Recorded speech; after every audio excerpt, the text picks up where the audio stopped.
Joining us now from our Abuja studio for a first look at the Anambra election is Dr. Saeed Russini, who's the Director of Research at the Center for Democratic Development, while Chima Nyaji, who's the former Enugu State governorship candidate, is in Lagos right here with us. Good morning and welcome to you both. Morning. Dr. Nyaji, if I'd start with you here, welcome to the morning show. We will continue on. Are we reading anything else here? I doubt so. Let's continue on with our conversation. With the guests, yes. Dr. Nyaji, welcome to the morning show. This has obviously been a hotly anticipated election. Yes. And, you know, amid that anticipation, there's also been fears for insecurity. And when you are obviously here with us in Lagos, I'd imagine your heart is also in Anambra. As it pertains, how do you feel about the election process so far? Well, from the reports we are getting, it appears that hope is rising. And even those on the ground have been saying that the hype that we have outside Anambra State is not being felt as much in Anambra itself. Even though we have information that some people are relocating from Anambra to Enugu for fear. But I think it's just fear. You know, phobia is one of the most dangerous elements in human experience. You are fearing for the unknown, when in the actual sense there is no probability of the occurrence of that thing that you are afraid of. I believe that with the events that have unfolded in the last 2 days, I believe, should have assuaged some feelings of phobia among people who are so concerned about security. Everything in Anambra State have always been so hyped. That much everybody in this country knows. Even if there is an ordinary nomination process for any political party, nobody from Anambra State is sent to do that because there is a sense that some people, for material reasons, will benefit. So in the spirit of redistribution of income from the high potential post level to another level, there's always a contention. So this is not different from what has been characteristic of Anambra State. So much of this hype, at the end of the day, this election will come and go, and nothing will happen that had been, feared. Dr. Nyaji, will that be, just a quick one before we go to Dr. Hussein in Abuja, Yes. will that be because of the heavy militarization of Anambra at the moment? 34,000 police officers are there. Is that an assurance that yes, everything will be under control, firm control, and that nobody will be able to misbehave? I don't think it is just necessarily because of the security, the presence. In fact, if anything, their presence could exacerbate the fear. Yeah. But I think the assurance is that, one, they said the IPOB has called off the sit-at-home. Order. Yes. Then secondly, in the past 1 week, the so-called unknown gunmen and activities of killer elements seem to have doused. That's right. So there was this tendency that people were beginning to feel that, well, it appears these people had reached the crescendo of their activities. Things are gradually, normalizing. Maybe also to another extent, the presence of the security agencies would also have helped to a certain extent. That's right. To the extent, like I said in another forum, I called that even if there was going to be that heavy presence, somebody from Anambra State or within the southeast region should be at the helm of affairs. Okay.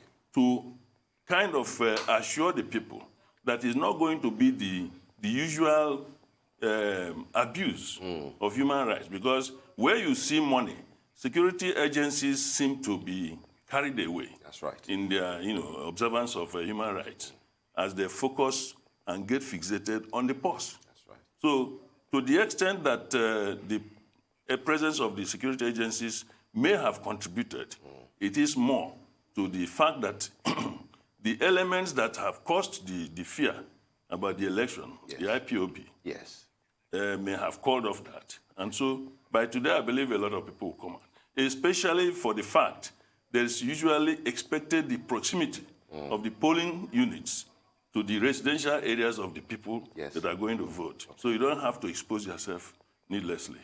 Understood. Dr. Saeed Russini is there waiting patiently for us over in Abuja. I know you've been hearing what Mr. Naji has just said, and I want to put the floor over to you. Insecurity has obviously been an issue within the Southeast region. Dr. Naji said that perhaps the increased police presence may make any fears worse or worsen any type of worries anybody may have. Do you agree with that, especially since we are hearing from our correspondents in the field, and they are dotted across different areas, that they have not seen much security presence themselves? So as it pertains to, the sanctity of democracy when it comes to this election, what are your thoughts on security, or insecurity rather, over in Anambra? Sure. I should start by affirming, I think, the overall tone that Mr. Naji has struck in his comments. I think there have been some laudable steps taken by stakeholders to do what they can to affirm and assure voters that the election would hold. And the fact that the sit-at-home orders that were in place previously have been withdrawn is also, of course, something to be optimistic about. At the same time, he's right to emphasize, and as you've also done, that the heavy deployment of security forces are surely likely to drive down, voters' willingness or excitement about leaving their homes to go to the polling units. And this isn't peculiar to Anambra alone. We've obviously seen this in previous elections in Nigeria and elsewhere in the world, that the presence of the police or other forms of state security doesn't tend to redound to high voter turnouts. But aside from that, additional concern, and perhaps an even more worrying concern, is that the news of the withdrawal of the sit-at-home order might not have been as widely broadcasted as needed. So the reports we're getting throughout yesterday and still into this morning ahead of the opening of the polls is that a lot of voters are still worried about the possibility that the sit-at-home order earlier announced will still be enforced in some localities. So that concern, I think, is paramount for a lot of voters and threatens to further depress what we expect to be already low voter turnouts. Let me just ask a follow-up question to what you have just rightly analyzed. Voter apathy and every other thing that's suspected, given the fact that usually in Anambra, barely, at least since 2010, barely a quarter of registered voters have always voted.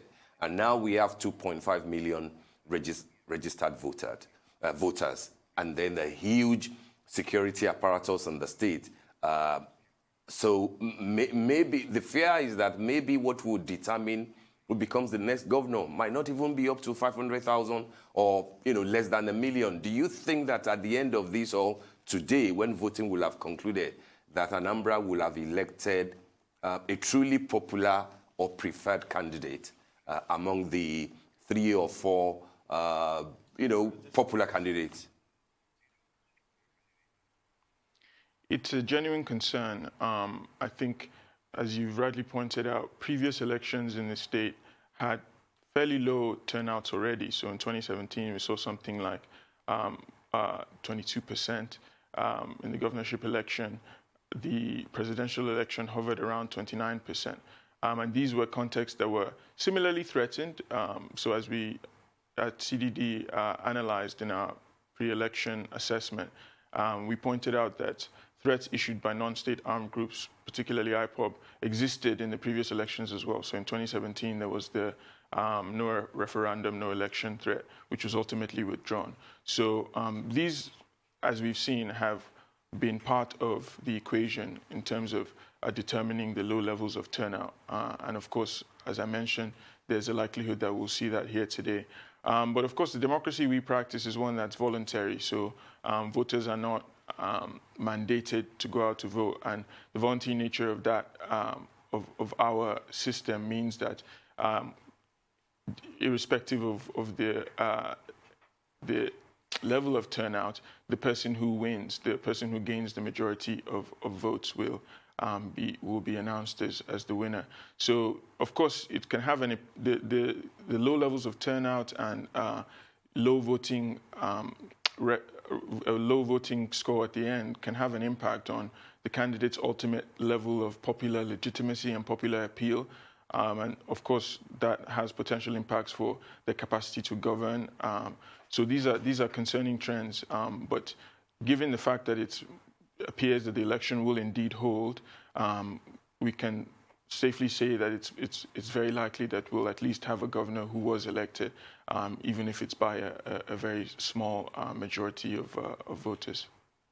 In a free and fair process, but albeit from a small section of the registered voters, is that something you agree with? Do you think that we will see an example of people perhaps frustrated with the voting process, still a bit worried about the security situation? Do you think that we will see signs of quite strong voter apathy?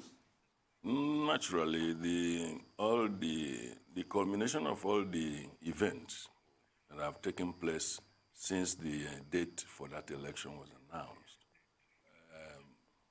appear to have been directed towards voter apathy. Yes, naturally. So that in the end, one or two parties may benefit.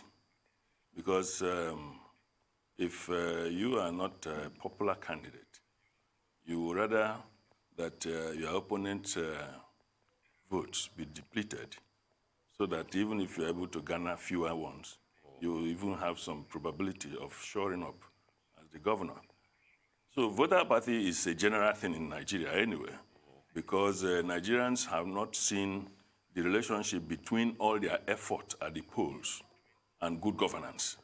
So people would rather, and of course, when you meddle it with violence or threat of violence, then you rather stay in your home and be picked up by somebody that will be defined as an aggressor than you going to the polls to be termed as somebody who has breached the electoral law or whatever. The reality of voter apathy in this case is very, very, very, very high. It wouldn't have been otherwise. We will be expecting a miracle if it is otherwise anyway. But the important thing is that there will be a governor, willy-nilly. However, yes. The only thing that will be obviated by this election is the declaration of state of emergency and imposition of an administrator, on the state, which makes the entire thing straightforward for anybody who had wanted to grab power within the state.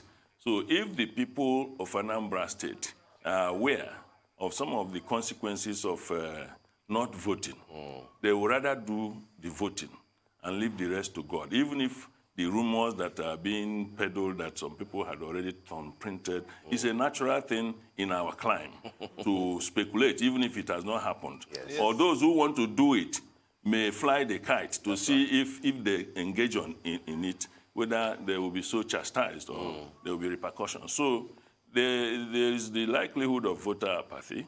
It could also shock Nigerians that at the end of the day, some people say, okay, since there is a challenge, because Anambra State, this governorship is a challenge in Anambra State. There is a perception that certain people want to hijack Anambra State. And they make references to one or two other states in the southeast. So it is a battle between the people who feel that they are contesting with the powers that want to impose their own stooge, and those people who think that they are defending their own territory, so to speak.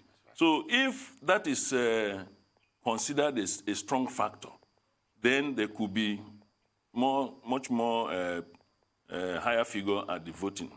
Okay? Because commitment, the level of motivation, and when you think that something is at stake, you kind of damn the consequences, of any other thing that could happen. So with these factors, there might be, even if it is marginal, or a show up at the level that have been known, irrespective of what may have happened in the past or in the recent past. Femi, have we got a clip coming up? Or We do. Okay. We do. It is believed that earlier on in the week, we did have the Anambra DCP, Deputy Commissioner of Police, join us on Arise News. And we'd like to play a small clip from that interview. Let's take a listen. We have seen in the past how miscreants who claim to be enforcing IPOP sit-at-home order have killed people, have burnt vehicles, have tried to cause mayhem. And as such, this time around, we will ensure that such miscreants who want to act of their own volition are properly taken care of. I want to assure the good people of Anambra State that the police is on ground, working with other sister security agencies to provide total security against the antics of miscreants who might want to seek undue relevance. We are fully deployed. Each area command is headed by a commissioner of police. Each local government is headed by a deputy commissioner of police.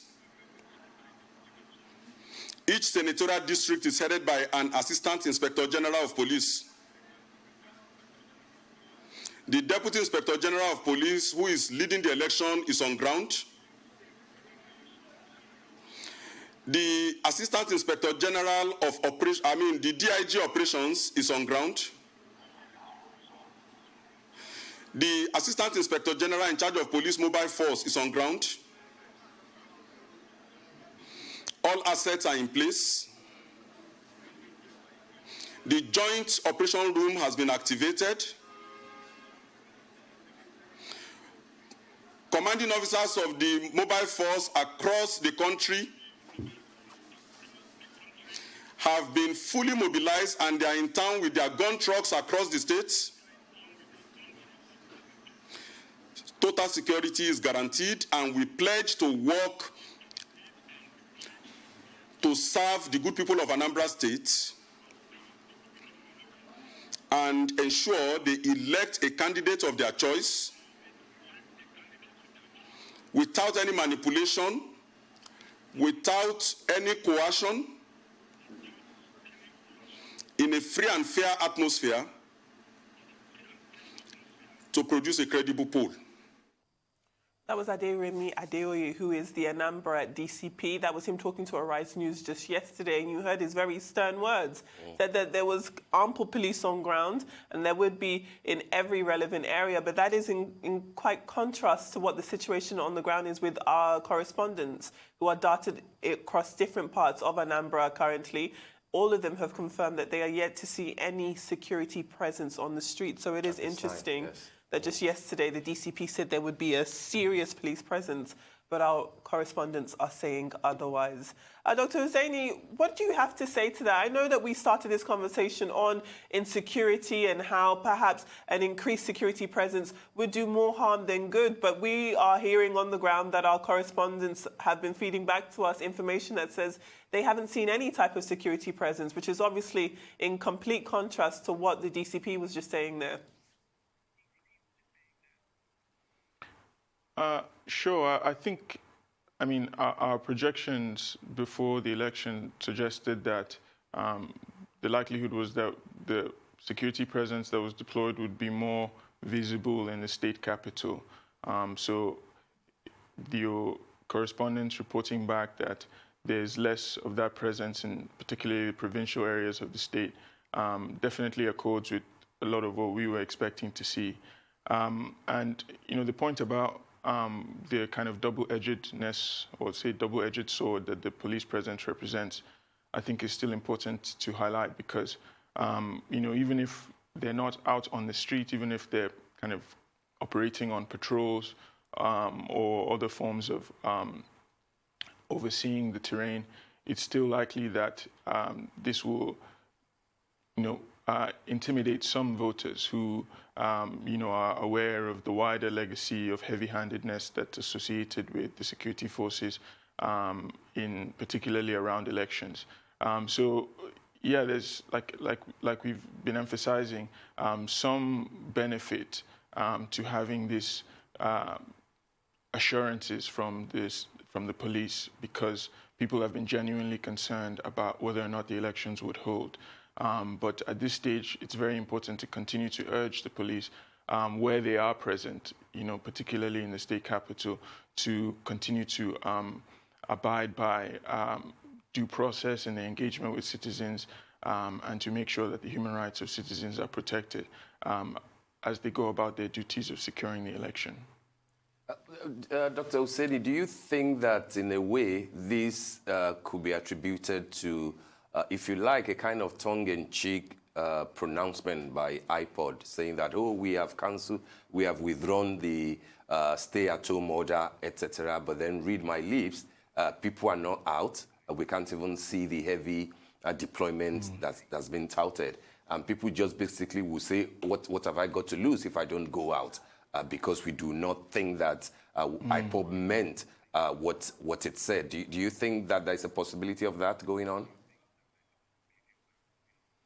Sure, that's certainly a concern. And as I was saying in the beginning, we've already heard reports from our own observers in the past 24 hours of some measure of continued compliance to the sit-at-home order despite its withdrawal.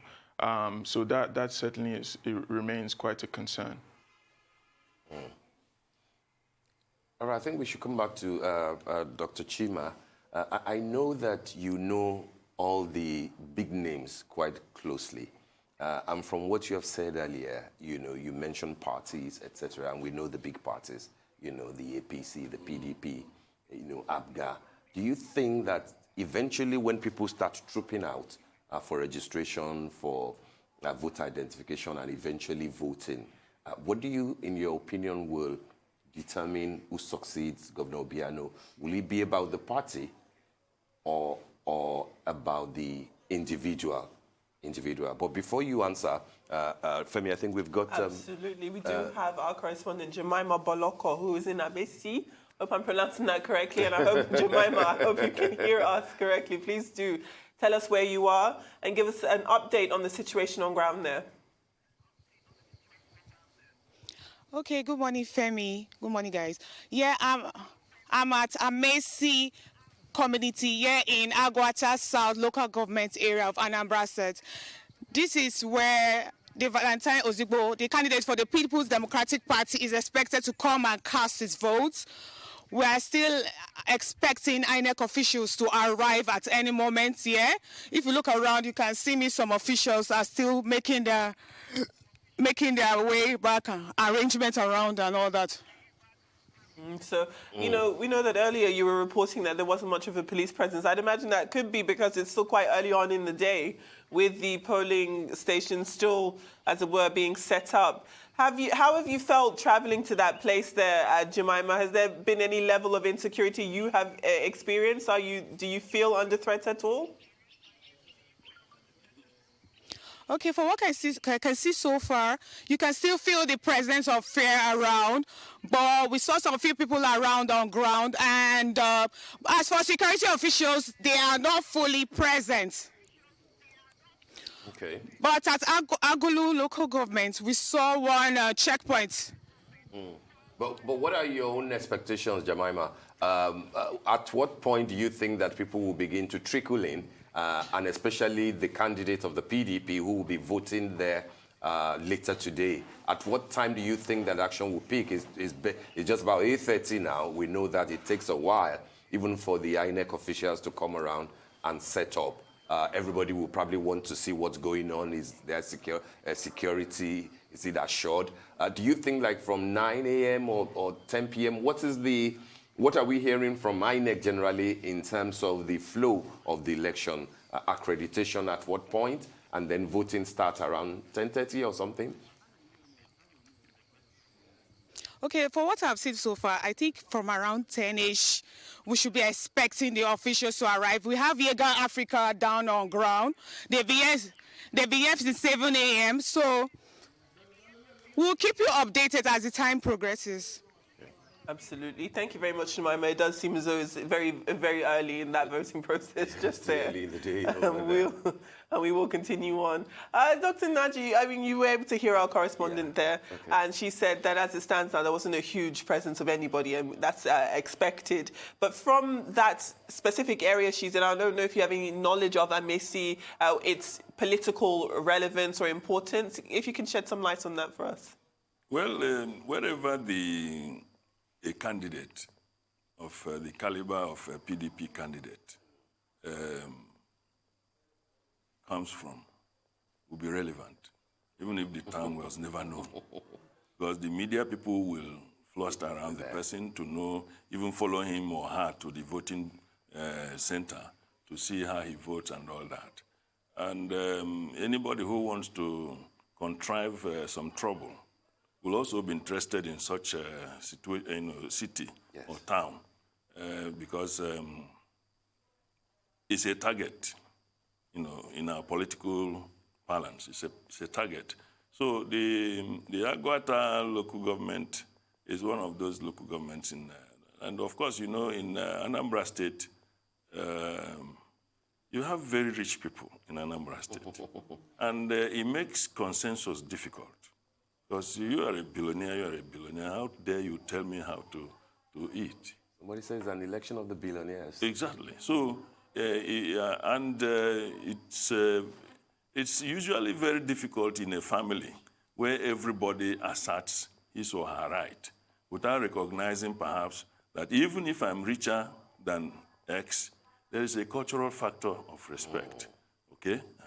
So that makes things that makes things difficult in Anambra State, as well as in many other. But in Igbo configuration, we are Republicans. Okay, if you have to talk to somebody, you don't come from the high point that I am affluent, because even the poor man will tell you, as long as I live here, I don't end up in your kitchen asking for meal. I am independent. You understand what I mean? So. And that brings me to the DCP's comment. The way he was going about it was wrong. These were already people that have been saturated with both disgust, fear, and concern for their own future. The tone should be more pacific. Instead of using the words miscreant, they say monkey, no fine, but in mama like her. There are some people who subscribe to the IPOB ideology. So when you continue to call them miscreants, you are not communicating to them. They remain impervious in anything you want to talk about good citizenry. So the natural thing would have been that he said that the security forces are on ground and they are making all the effort to assure the people that when they come out, there will be no attack. And they even re-emphasize the fact that IPOB has itself called off the sit-at-home order, even though there was some confusion yesterday as to whether the man who pronounced it was actually, because they were saying that somebody passed off, as IPOB and all that. So maybe people will listen to that one more than the initial pronouncement that they said they have called it off. So they need to have dramatized that aspect and then give impression that everything on ground is for their own good. And we have also seen the frenetic nature of the Nigerian police in many other elections. They will quote, we have sent 117,000 policemen.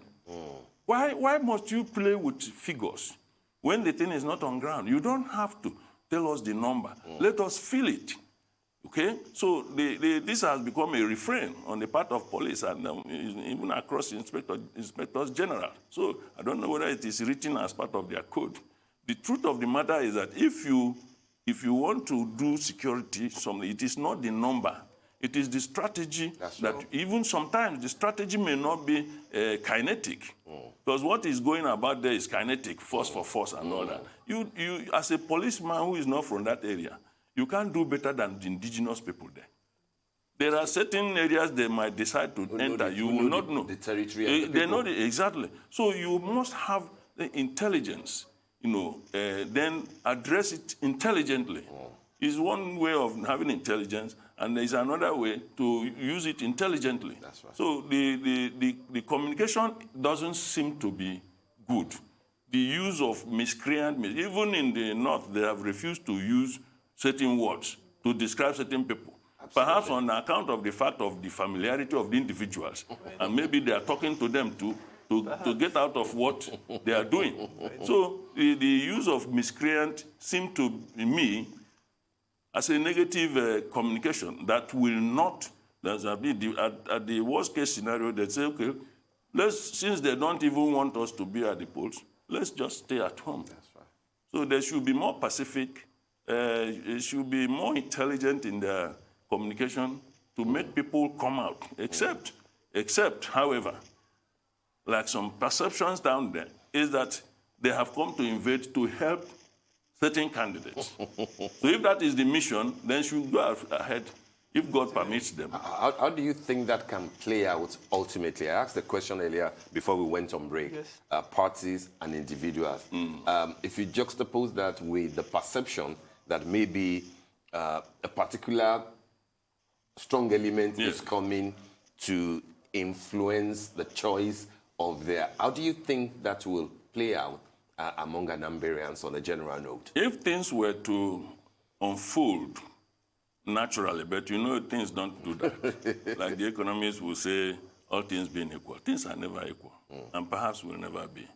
If things were allowed to unfold naturally, there have been a strong, if you like, propaganda that certain elements want to capture Anambra State, to add it to the fold, of the ones they have captured.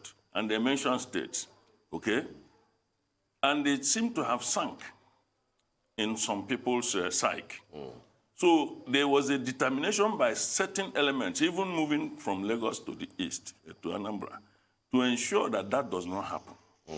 Okay? So if things are allowed to unfold, because of the motivation to stop the perceived exactly invasion. Yes, the election, even if it is not won by any other person that they may have desired, that person will not get it. But they also believe now that the machinery on ground are designed to, the machinery on ground is designed to package to make that intention, yes. But like I said, that was not supposed to be a factor configured for success at the election. The election was to be won and lost on ground of what you have, not only on your manifesto, but how you were able to deliver the manifesto and come across as having the capacity to implement that manifesto, both at the party level and at individual level, given perhaps your own knowledge, because in politics and governance, if you don't have knowledge, you are running government on propaganda. That's right. And that is the problem we're having generally in many states and, of course, in the country. So if you have knowledge and you have the capacity, the passion, the zeal, the love of the people, that's right, and you are, if you are very knowledgeable, the tendency of corruption reduces. That's right. Because you are bought at a price, okay, depending on your level of the knowledge of yourself. Okay. If you have no self-concept, a banana, like in the case of a monkey, can buy you and you follow the person. But if you know who you are, all the effort you have made to invest in your own development, certain things will not matter to you in terms of ingratiating and then submitting that your integrity. So that is the problem at our political bet. People make sure that they compromise you, even from the point of making you a candidate. If you are not strong, if you are not strong to run on your own terms, they will compromise you that when you enter there, this will happen, this will happen, this will happen. But if you are strong, you say, I would rather lose this election, maintain my integrity, in the public square, okay, and walk freely than just become governor and become caged like an elephant with a foot of clay. Well, let's change the focus of this conversation. Yesterday on Arise News, Festus Okoye, who's the INEC National Commissioner and Chairman of the Information and Voter Count Education Committee, discussed the Commission's readiness to deliver a free and fair election. Okoye also talked about the enforcement of the new polling units and the launch of the bimodal voter accreditation system in this election. The Commission is ready to deliver on this particular election. And as you are aware, this particular commission converted a total of 1,112 voting points into full-fledged polling units. And we took these polling units closer to the people that need them. Those particular polling units will be used for the first time in this particular election. Because since we created additional polling units, those additional polling units have not come into force. They will come into force for the first time in Anambra State. Secondly, this particular commission will also use the bimodal voter accreditation system for purposes of fingerprint and facial authentication. So we are going to deploy the beavers to all the polling units in Anambra State. Now, just yesterday, being Thursday, all the sensitive materials required for this particular election in terms of ballot papers and resources left the central bank for the 21 local government areas of Anambra State. We invited the leaders of the political parties and their agents. We invited civil society groups and organizations. We also invited the media to witness the movement of these materials from the central bank to the various local government areas. So these materials left under heavy security and accompanied by the agents of the political parties and the media to the 21 local government areas. The same yesterday, we also moved the bimodal voter accreditation system to all the 21 local government areas of Anambra State. By 7 p.m. yesterday, I got a report that all the sensitive materials required for the conduct of the election had arrived the 21 local government areas of Anambra State. Well, before we go to our next correspondent, Dr. Hussein, I want to bring you in here. Of course, I'm sure you've heard what Festus Okoye had to say. Apologies. We will come back to you, Dr. Hussein. We will go over to our correspondent in the field. Ovieteme George, I hope you can hear me. Please do tell us where you are and give us the situation on ground there. Yes, I can hear you, Adefemi. I am in Agwata local government area. To be precise, it's Sophia Town. Now, Sophia Town has 17 units, polling units, but just one ward. And this is the OFI 002 polling unit where the former central bank governor and candidates of the All Progressives Grand Alliance, that's talking about Professor Chukwuma Soludo, will be casting his ballot. Now, you can see nothing has actually started happening here. We're still waiting the arrival of officials of the Independent National Electoral Commission. Now, look behind me.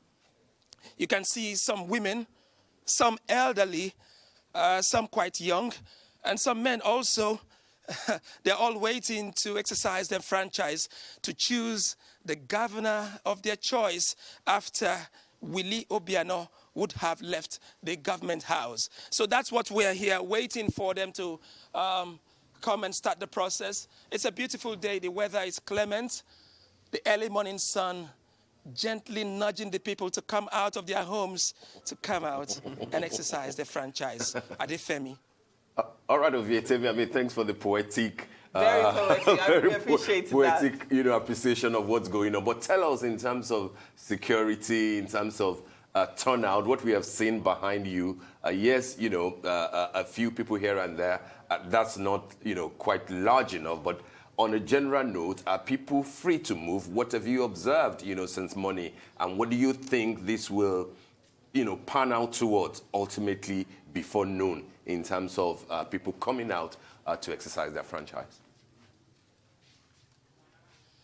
At the moment, I would say, in terms of security and the concerns, much ado about nothing. Coming from Awka, the capital of Anambra, we drove down here, only one checkpoint, and the security officials were quite hospitable, quite friendly.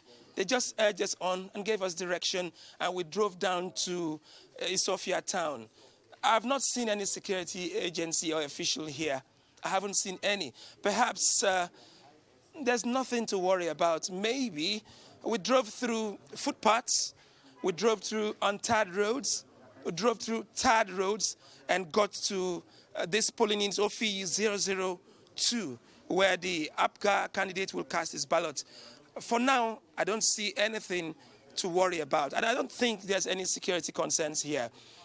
Everywhere is just cool and calm. The people are waiting for the arrival of officials of the Independent National Electoral Commission.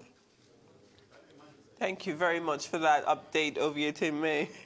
And I mean, when we see what Ovieteme is seeing, it is definitely a very accurate depiction there. People are there early, they're sat down peacefully. Seems as though any type of personal security issue is far from the minds of the people sat there patiently waiting to exercise your vote. And, you know, Dr. Naji, I'd imagine that was very much along the lines that both of you were expecting. Yes. We will come back to you in the studio here, but Dr. Husseini, too, I'm sure you heard Ovieteme's update there, and again, it was in line with what you were saying in terms of the personal level of people feeling secure and showing up early to cast their ballots. Before we even went to Ovieteme, we did listen to Festus Okoye. He talked about the different logistical updates that have been put in to make sure that this election continues to be free and fair, as is hoped by many. How do you feel about that process as it stands now? I would say that INEC has certainly made some commendable steps, taken some commendable steps in the lead up to this election. And it's particularly noteworthy to highlight because of the attacks they suffered on their facilities and their personnel, including the attack in Awka in May on their office. So the fact that they've managed to mobilize both sensitive and non-sensitive materials to polling units, the fact that they've managed to actually extend polling units, literally bringing democracy closer to home for a larger number of people, and the fact that they've put in place this new technology of the BVAS is worthy of note. And I'm sure that's part of the reason why we're seeing some voters actually show up feeling confident that they can actually cast their ballots and that their votes will count this time. And it's also important to say, as the co-panelist has noted, that this is a dynamic process. So as these images filter down back to the polling units, and as people, send messages to their friends and neighbors to say, "Oh, I'm getting registered," we can see. It's likely that will contribute to increasing, at least moderately, the number of people who show up to vote. So there's certainly positive developments to highlight, and I think the fact that polls are in some cases opening on time and that people are showing up is very cheering to see. Dr. Husseini, when the votes are now being cast and then collation, etc., things turn out differently, quite rapidly. What are your with your people on ground, across Anambra, what are your expectations, given the fact that INEC has said that they will use electronic transmission of results, with the Anambra election before they go to Osun and before they go to Ekiti next year? Do you think that this will be a test of the preparedness of INEC towards 2023, or do you think that all we are seeing now is just window dressing? Action might, start to prop up later in the afternoon? We're going to be observing throughout the day, and we will be exercising vigilance. We've deployed observers to all of the local governments of the state, and they're feeding us live information about what's happening. So the fact that there have been some noteworthy and laudable steps taken by INEC doesn't mean that we should let rest on our laurels, because you're right to point out that, again, this situation is quite dynamic. So even if we're seeing some measure of, citizens showing up and the polls opening in some context, it's still important to make sure that we're paying attention across the board. Our polling units will polling units continue to open on time? Will accreditation proceed smoothly? And then when voting begins, how will that be conducted? So the key for us, and I'm sure for a lot of other think tanks and civil society groups and the media, will be to continue to pay close attention to the process and to report and raise flags where necessary. All right, thank you. I mean, Dr. Onaji, you've heard what Dr. Hussein said, and you've been there before, so you know that usually in the morning when we say, oh, things are calm, people are coming out, you know, it's early in the day. But then when the problem starts, when people now start in one direction to hijack ballots, gunshots here and there, do you think Anambra, for once, could surprise us this time around and things could go on, you know, fairly smoothly? Nadia, this is a prayer. This is a prayer. One popular show will always say, anything can happen. And that is truly Nigerian. The fact of the matter is that one would like to know why police would say there are 1 million on ground and not even a single police officer is found. Because being security people, they ought to have taken possession of the locations. That's right. They should be found everywhere. Show your presence. But being friendly, so that the word will go out that these people are there to protect us. And I will also have loved the situation where the DIG operations, coming from that Anambra state, would have been in charge of the election. Because he addressed the peace MOU, the peace accord. He addressed it. And that was also a confidence-building mechanism. That's right. We had also called that even if they had 1 million police officers, and people have their impressions, whether police is their real friend or not, is immaterial. But for this election, that this man will be supervising the election and is one of your own. That's right. So why was it that he will be in Anambra State doing what when he's not in charge and another DIG is in charge? That is the problem. And the optics will not be lost on the people again. Now, the man was allowed to address the people, but he does not have the power to do anything, during this election. Right. Now, you repeatedly told the people that you have 34,000 or whatever. 34,000 is not 3,400. That's it's not. In a country where we have barely 300 and something thousand police officers, so that's almost like 12% of the entire police force. And they repeated it many times. Yes. Such that even people were a bit afraid that this was an invasion. So if by this morning it has been reported that nobody is found, even along the routes, and nothing has happened, it is a signal to those who want to make trouble that there is a gap. There's actually a caveat to that, Dr. Naji. There was a report early in the morning that police officers did complain in Anambra of the authorities not paying their food allowance. I saw the CP Frankenba said that they have paid everything up front, and that in fact the money they were paid was upped from what they used to. But you see, it's not what is said that matter. Exactly. It is what is on ground. Exactly. Because when you have a poorly motivated worker, whether he's in uniform, and it's even worse when he's in uniform and carrying a gun, because he can collect his salary on the road, there and then, but at somebody's discomfiture, which is what usually happens. Right. So what we need now is that communication should go out, that the police are in strategic locations, because they don't want to appear to have come to invade. That's right. Otherwise, if you say every place is porous, some people have been prepared by some politicians to foment trouble. And the usual refrain is that it might be IPOB. And IPOB must be on duty to deny and, in fact, completely remove themselves from being any impediment to this election. And they should communicate that.